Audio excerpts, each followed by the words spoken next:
क्या मियां बीवी की लड़ाई यूं भी खत्म हो सकती है? खुशगवार शादीशुदा जिंदगी का ऐसा राज जो कई खानदानों को टूटने से बचा सकता है। मियां बीवी का रिश्ता बहुत खूबसूरत होता है, ताहम आज कहीं शोहर को बीवी से शिकायत है तो कहीं बीवी शोहर से बेजार है।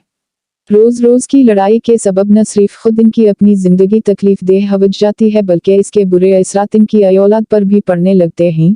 मियां बीवी की लड़ाई के सबब उनके बच्चों का मुस्तकबिल दांव पर लग जाता है और अक्सर ये रिश्ता अलहदगी की सूरत में इख्तिताम पजीर होता है।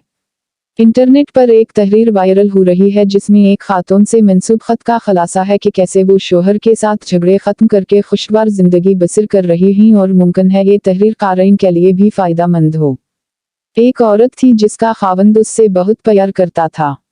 उस औरत से उसकी खुशियों भरी जिंदगी का राज पूछा गया कि वो बहुत लजीज खाना पकाती है, या उसका खावंद उसके हस्न व जमाल पर फरीफ्ता है, या वो बहुत ज्यादा बच्चे पैदा करने वाली खातून रही है, या फिर उसकी मोहब्बत का कोई और राज है।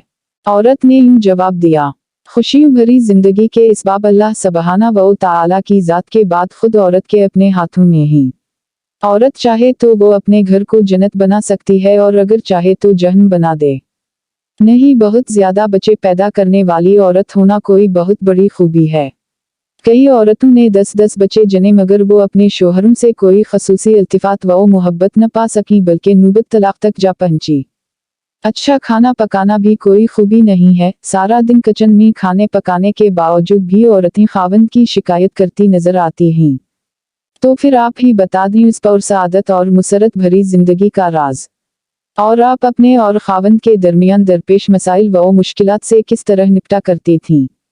खातून ने जवाब दिया, जिस वक्त मेरा खावंद गुस्से में आता और बुला शुबा मेरा खावंद बहुत ही गसीला आदमी था, मैं इन लम्हात में नहायत ही आहतराम के साथ मुकम्मल खामोशी अख्तियार कर लिया करती थी। आहतराम के साथ खामोशी यानी आँखों से हकारत और तंजियापन न झलके। आदमी बहुत अक्लमंद होता है, ऐसी सूरतहाल को भांप लेता है। सवाल हवा कि आप ऐसे में कमरे से बाहर क्यों नहीं चली जाया करती थी। खातून ने कहा, खबरदार ऐसी हरकत मत करना, उससे तो ऐसा लगेगा तुम उससे फरार चाहती हो और उसका नक्ता नजर नहीं जानना चाहती। खामोशी तो जरूरी है ही, उसके साथ साथ खावंद जो कुछ कहे उसे ना सिर्फ सुनना बल्कि उससे इत्तफाक करना भी उतना ही अशद जरूरी है।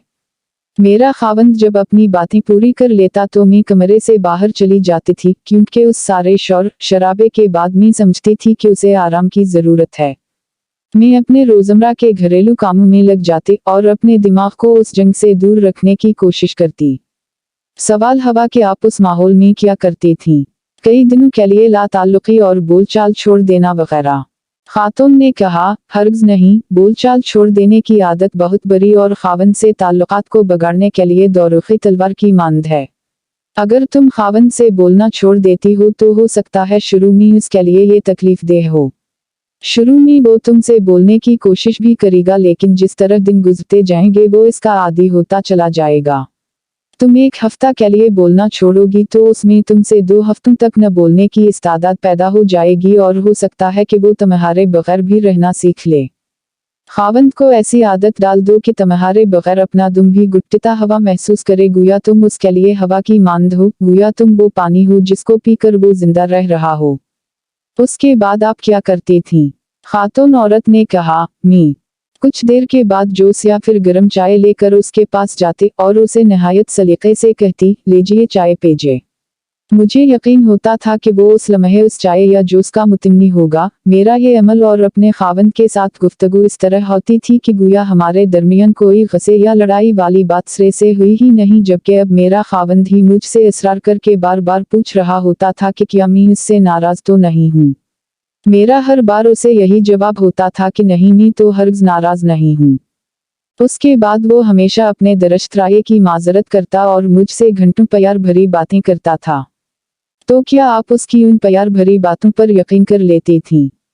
जवाब, हाँ बिल्कुल, मैं जाहिल नहीं हूँ कि मैं अपने खावंद की उन बातों पर तो यकीन कर लूँ जो वो मुझे गुस्से में कह डालता है और उन बातों का यकीन न करूँ जो वो मुझे मोहब्बत और पुरसकून हालत में कहता है। तो फिर आपकी इज़्ज़त नफ्स कहाँ गई? खातून, क्या किसी का नाम है कि तुम गुस्से में आए हुए एक शख्स की तल्ख बातों पर तो यकीन करके उसे अपनी अज़्त नफ्स का मसला बना लो, मगर उसकी उन बातों को कोई अहमियत न दो जो वो तुम्हें प्यार भरे और पुरसकून माहौल में कह रहा हो। मी फौरन ही उस गुस्से की हालत में की गई तल्ख व तरिश बातों को भुलाकर उनकी मोहब्बत भरी और मुफीद बातों को गौर से सुनती थी। जी हाँ, खुशगवार और मोहब्बत भरी जिंदगी का राज औरत की अक्ल में मौजूद है, मगर ये राज उसकी जुबान से बंधा हुआ है।